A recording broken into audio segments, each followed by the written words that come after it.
শুরু করা যাক ঠোঁটকাটা স্পেশাল। আপনাদের আরও একবার স্বাগত জানাই। আপনাদের সঙ্গে আমি রাজা চট্টোপাধ্যায়। সকাল থেকে একটা ছবি আপনাদের বারবার দেখিয়েছি আমরা। উত্তরবঙ্গে আবার দুর্যোগ। বালাসন নদীর জলের তোড়ে ভেসে গেল দুধিয়ার অস্থায়ী সেতু। গত অক্টোবরে মিরিকে বড় বিপর্যয় নেমে এসেছিল, তখনই ভেঙে গিয়েছিল দুধিয়ার সেতু। তারপর হিউম পাইপ দিয়ে অস্থায়ী সেতু তৈরি করা হয়েছিল। আজ সেটিও ভেসে গেল। কাকতালীয় হতে পারে, তবে আজই রাজনীতির অস্থায়ী রাগ অভিমান ভেসে যেতে দেখলাম। দেখুন, ইংরেজিতে একটা পুরনো কথা আছে রাজনীতিতে বিশেষ করে, সেটা হচ্ছে পলিটিক্স মেক্স স্ট্রেঞ্জ বেডফেলোজ। আক্ষরিক অর্থে ধরবেন না। সম্পূর্ণ ভিন্নধর্মী দুই চরিত্র, নিজেদের মধ্যে অনেক মতপার্থক্য আছে এমন দুই চরিত্র, এমন দুটো প্রতিষ্ঠান, এমন দুটো গোষ্ঠী, এমন দুটো দল একটা কমন স্বার্থে কাছাকাছি আসতেই পারে। যে মিলটা বা যে কাছাকাছি আসাটা আপনি হয়তো এক্সপেক্ট করেননি একটা সময়, তাদের মধ্যে বিরাট ঝগড়া ছিল বা বিরাট মতপার্থক্য ছিল। এ উল্টো দিকে যেত, একে দেখলে উত্তর দিকে যেত, দক্ষিণ দিকে যেত। একটা কমন কজের জন্য তারা কাছাকাছি এসে গেল। এরকম একটা নজির, একটা উদাহরণ আপনাদের সামনে তুলে ধরি। ওই জন্য বললাম পলিটিক্স মেক্স স্ট্রেঞ্জ বেডফেলোজ। সংসদে স্পিকারের সঙ্গে দেখা করতে গিয়েছিলেন অভিষেক বন্দ্যোপাধ্যায়, সঙ্গে ছিলেন কল্যাণ বন্দ্যোপাধ্যায়, মহুয়া মৈত্র, সৌগত রায়, জেরেক ওব্রায়েনরা। কল্যাণ বন্দ্যোপাধ্যায়, মহুয়া মৈত্র সংসদে পৌঁছলেন একই গাড়িতে চেপে। এইটা ইন্টারেস্টিং। যারা রাজনীতির নিয়মিত খবর রাখেন তাদের কাছে এই ছবিটা, মানে এই যে কল্যাণ এবং মহুয়ার একই গাড়িতে যাত্রা, এটা কিন্তু ভারী আশ্চর্যের ঠেকতে পারে। 10 মাস আগের ঘটনা মনে করে দেখুন। গত বছর অগাস্ট মাসে কল্যাণ মহুয়ার তিক্ততা প্রত্যেক দিন শিরোনাম হতো, হেডলাইন হতো। আমরাই দেখিয়েছি আপনাদের। কল্যাণ বন্দ্যোপাধ্যায় মহুয়াকে ভার্সেটাইল ইন্টারন্যাশনাল লেডি বলে খোঁচা মেরেছিলেন, মনে আছে? মনে পড়ছে? মহুয়া বলেছিলেন কল্যাণ মিসোজিনিস্ট, নারী বিদ্বেষী। হোয়াটসঅ্যাপে কল্যাণ, মহুয়া এবং কীর্তি আজাদের জোর তর্ক বিতর্ক, বাদানুবাদ। সেই চ্যাটে স্ক্রিনশট ভাইরাল হয়ে গিয়েছিল। কল্যাণের বিরুদ্ধে এফআইআর করতে পার্লামেন্ট স্ট্রিট থানা পর্যন্ত ছুটে গিয়েছিলেন মহুয়া মৈত্র। এক আধার সেনা জওয়ানকে দেখে মহুয়া বলেছিলেন, অ্যারেস্ট হিম, ওকে গ্রেফতার করুন। পাল্টা মহুয়াকে দেখে কল্যাণ সর্বসমক্ষে বলে ওঠেন, আজকের দিনটা গেল রে। ও মহুয়া মৈত্র ব্যাপারে বলছেন তো? করবি কি বলবো বলুন? পার্টিকে জানিয়েছি, পার্টি যা করবে করবে। যদি আমাকে গালাগাল দিলে পার্টির নেতারা, যদি নেতা নেত্রীরা যদি খুশি হয়, হবে। কুকুর কামড়ালে তাকে কামড়ানো যায়? তাই কামড়ানো যায় না। যদি কোনো এমপি বলে যে আরেকটা এমপিকে অ্যারেস্ট করতে, পার্টি যদি তাকে প্রাধান্য দেয়, দেবে। আমার কি আছে? যদি ইংরেজি বলা সুন্দরী মহিলাই যদি পার্টিতে সবচেয়ে দাম তাকে থাকবে।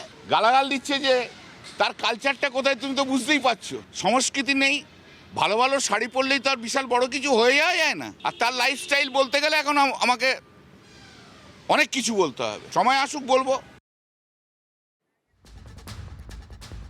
সময় এলো, একটা অন্যরকম সময় এলো। দেখুন, সমস্ত এই রাজনীতির সম্পর্কগুলো, বিশেষ করে আমি পার্সোনাল রিলেশনের কথা বলছি না, তাতে অনেকে আহত হতে পারেন, কিন্তু রাজনীতির সম্পর্কে আমরা দেখেছি সব সময় এগুলো হয় ম্যারেজ অফ কনভেনিয়েন্স। তোমার কিছুটা সুযোগ সুবিধা, আমার কিছুটা সুবিধা, চলো ভাই জোটবাদী, বেশিরভাগই তাই। আমরা দেখলাম একসঙ্গে একই গাড়িতে আজকে কল্যাণ মহুয়া। এই কদিন আগে কাকলি ঘোষ দস্তিদার যে অভিযোগ করেছেন কল্যাণের বিরুদ্ধে, যে অভিযোগ তুলে স্পিকারের কাছে কল্যাণ বন্দ্যোপাধ্যায়ের সাংসদ পদ খারিজ বা বাতিলের দাবি তুলেছেন কাকলি দেবী, ঠিক সেই অভিযোগ তখন করেছিলেন মহুয়া মৈত্র। আজ সেই অস্থায়ী, এই জন্য বলছি রাজনীতিতে কোনো পার্মানেন্ট শত্রুতা বা মিত্রতা কিছুই হয় না, একথা সবাই বিশ্বাস করে, আমরা মানিও। অস্থায়ী রাগ অভিমান সব আমরা ভেসে যেতে দেখলাম, ঠিক যেমন করে আমরা পাহাড়ে দেখলাম দুধিয়া সেতু ভেসে গেল, অস্থায়ী সেতু। কাকলি একদিকে এবং কল্যাণ মহুয়া আর একদিকে। ভাবা যায় 10 মাস আগে ভাবতে পেরেছিলেন? শুধু এইটুকুই নয়, কাকলি প্রশ্নে কল্যাণের পাশে ফার্মলি থাকার বার্তা দিয়ে দিলেন আজকে মহুয়া মৈত্র। এবং কাকলি দেবীকে নিয়ে খানিকটা তাচ্ছিল্যের সুর পেলাম আমরা মহুয়া মৈত্রর কণ্ঠস্বরে। রাজনীতিতে সমস্ত সম্পর্ক চলে এই অঙ্কের ওপর, এটাই আবার প্রমাণ হয়ে গেল না? काकोली जी ने आपके खिलाफ कंप्लेंट किया था ना, क्या उसके बारे में नहीं आया। पूरा फाइल लेके आया था कि नहीं? कल्याण का इतना खराब दिन नहीं आया कि काकोली जी का एजेंसी पे कल्याण में क्यों आज बोलना पड़ेगा? कल्याण में का इतना खराब दिन नहीं आया कि काकोली जी का अगेंस्ट में कल्याण में क्यों आज बोलना पड़ेगा? ভাবুন, মহুয়া মৈত্র বলছেন যে কল্যাণ বন্দ্যোপাধ্যায়ের এত খারাপ সময় আসেনি যে কাকলি ঘোষ দস্তিদারের বিরুদ্ধে কিছু বলতে হবে। ওই যে বললাম না, অঙ্ক ছাড়া রাজনীতির সম্পর্ক হয় না। কোন কালে হতো জানি না, তখন আমরা অনেক ছোট ছিলাম হয়তো, বা আমাদের বাবারাও ছোট ছিলেন। এখন আর হয় না, চোখের সামনে দেখতে পাচ্ছি। এই কদিন আগে অভিষেককে নিয়ে কি অসন্তোষী না দেখিয়েছিলেন কল্যাণ বন্দ্যোপাধ্যায়। ও আচরণ জানে না, তার মানে ওর বড় হওয়া, ওর গ্রুমিং নিয়ে প্রশ্ন তুলেছিলেন কল্যাণ বন্দ্যোপাধ্যায়। আজকে বলে জল। একটা সিনিয়র লয়ারের সঙ্গে কীভাবে কথা বলতে হয়, কীভাবে তা শুনতে হয়, তা তো বললো সেটা কিচ্ছু জানে না, এত অ্যারোগেন্ট। সময় থেকে শিক্ষা পেল না। আমি তো ক্যামাক স্ট্রিটের এমপ্লয়ি নই। বুঝতে হবে যে ওর জন্য দলটার সর্বনাশ হয়েছে, সেটা যদি না বোঝে তাহলে আর কিচ্ছু করার নেই। আজ সেই তিনি অভিষেক বাবুর সঙ্গী। দিল্লির মিডিয়াকে কল্যাণ বলে দিলেন, আরে আমার দিকে নয়, অভিষেক বন্দ্যোপাধ্যায়ের দিকে ক্যামেরা তাক করুন। কি বলবেন?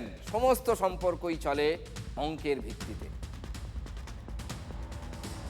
क्या अभिषेक जी आने वाले हैं? आ रहा है देखो, अरे कैमरा उधर घुमाओ। क्या अभिषेक जी आने वाले हैं? आ रहा है देखो, अरे कैमरा उधर घुमाओ।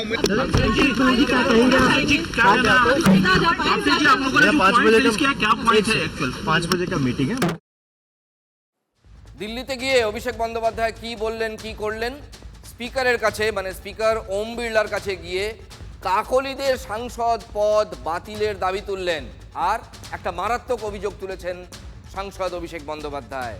তিনি সংসদ চত্বরে দাঁড়িয়ে দাবি করেছেন যে এই যে বিদ্রোহী বা বিক্ষুব্ধ 20 জন সাংসদ, তারা নাকি টাকার কাছে বিক্রি হয়ে গিয়েছেন, অর্থাৎ টাকার বিনিময়ে বিক্রি হয়ে গিয়েছেন।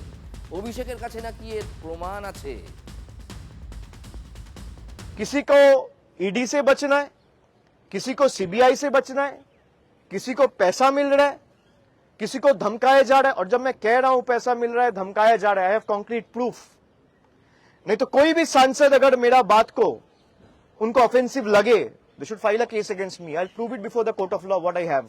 किसी को डरा के, धमका के, खरीद के, करोड़ों रुपया का लालच दिखा के मैं बीजेपी के साथ लड़ूंगा नहीं, इसलिए बीजेपी के साथ हाथ मिला रहा हूं, अपना जमीर बेच रहा हूं। ভিত্তিহীন কথা বলছেন অভিষেক। টিভি9 বাংলাকে প্রতিক্রিয়া যোগীপুরের সাংসদ খলিলুর রহমানের। খলিলুর কাকলি শিবিরের এই 20 জন সাংসদের মধ্যে অন্যতম, যিনি এনসিপিআই এ যোগ দিয়েছেন। আপনারা নাকি যারা গিয়েছেন তারা সব টাকার বিনিময়ে গিয়েছেন। ফালতু কথা। খলিলুর রহমান ওই কাজের লোক নয়। আমি এসছি, সেটাতে আমি কতটা ভালো বা কতটা খারাপ কি আছে সব অন্য বিষয়, কিন্তু এই টাকার বিনিময়ে এটা ফালতু কথা। এই ব্যাপারে সম্পূর্ণ ভিত্তিহীন কথাবার্তা আর কি। 100% কন্ডেম করছি।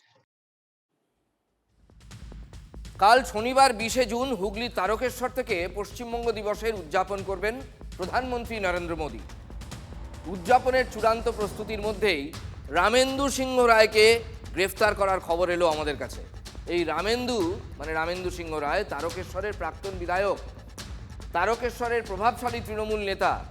এবারও তৃণমূলের প্রতীকে দাঁড়িয়ে বিজেপির সন্তু পানের কাছে হেরেছেন। একদম বাচ্চা ছেলে সন্তু পান, তার কাছে হেরেছেন এবার। নিউলি পলিটিক্সে একদম নতুন ইন্ডাকশন হয়েছিল এবার সন্তু পানের। এর আগে তিনি সাংবাদিক ছিলেন, তার কাছে হেরেছেন রামেন্দু।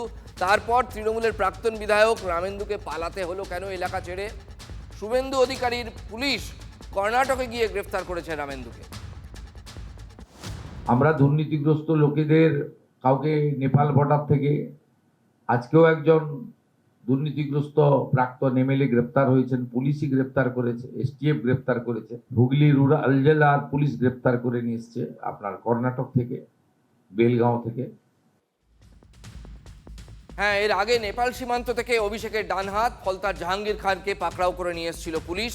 দিলীপ মণ্ডল, মনে পড়ছে, দক্ষিণ 24 পরগনার বিষ্ণুপুরের সিটিং তৃণমূল বিধায়ক, এবার জিতেছেন, তাও কি জেতার ছিরি, কি হাল। হ্যাঁ, ওড়িশার পুরী থেকে তাকেও শুভেন্দু অধিকারীর পুলিশ গিয়ে গ্রেফতার করে নিয়ে এসেছিল।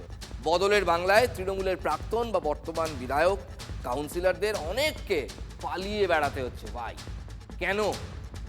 কোনো সাধু ব্যক্তি কি সত্যি পালিয়ে বেড়ায়?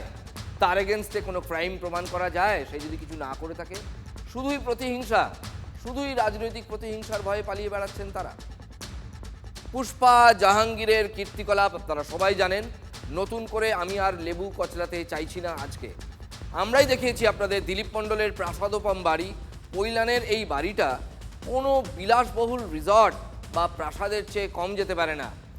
এমন তো এমনি এমনি সম্ভব নয়, এমনি এমনি তো এইরকম বাড়ি, এ ধরনের রিসর্ট ভিলা তৈরি করা সম্ভব নয়, কেউ পারে না সাধারণ মানুষ হলে, সেটা হয়ও নি।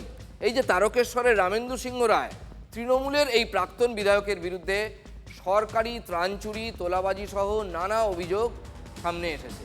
11ই জুন রামেন্দু সিংহ রায়ের ধনেখালির শিক্ষক প্রশিক্ষণ কলেজ থেকে, এর একটা শিক্ষক প্রশিক্ষণ কলেজ আছে, সেখান থেকে প্রচুর ত্রাণ সামগ্রী উদ্ধার করা হয়। ধনেখালি থানায় অভিযোগ দায়ের করার পর থেকেই রামেন্দু হাওয়া হয়ে গিয়েছিলেন। যদি কিছু নাই করে থাকেন, যদি অভিযোগ মিথ্যে হয়, তাহলে পালিয়েছিলেন কেন? ধনিয়াখালীর এই কোটালপুর যে বিদ্যাসাগর টিচার্স ট্রেনিং কলেজটি আছে, এই কলেজটি জানা যাচ্ছে যে তারকেশ্বরের যে প্রাক্তন বিধায়ক, সেই বিধায়ক রামেন্দু সিংহ রায়ের কলেজ বলেই মনে করা হচ্ছে। অভিযোগ যেটা, যে এই কলেজের মধ্যে থেকেই নাকি উদ্ধার হয়েছে একাধিক যে ত্রাণের, সরকারি ত্রাণের যে তিরপল, পাশাপাশি উদ্ধার হয়েছে ডাস্টবিন, অর্থাৎ সরকারি একাধিক সামগ্রী এখান থেকে উদ্ধার হয়েছে। তার পাশাপাশি উদ্ধার হয়েছে লাঠি, বাঁশ, এমনকি যেটা অভিযোগ, যেটা জানা যাচ্ছে যে এখান থেকে যে উদ্ধার হয়েছে সাদা থান কাপড়। এবং বিজেপি এখানে অভিযোগ করছে যে 4 তারিখের আগে যেসব হুঙ্কার দিয়েছিল তৃণমূলের নেতানেত্রীরা, যে বিজেপি কর্মীদের দেখে নেওয়ার যে হুঙ্কার দিয়েছিল, তারই প্রতিফলন হিসাবে এখানে সাদা থান কাপড় রাখা হয়েছিল এই কলেজের মধ্যে। ইতিমধ্যেই যে অভিযোগ দায়ের করা হয়েছে থানায়, সেই থানায় যেসব অভিযোগ, অর্থাৎ দুর্নীতির যেসব অভিযোগ, সেই অভিযোগ কিন্তু খতিয়ে দেখছে ধনিয়াখালী থানার পুলিশ।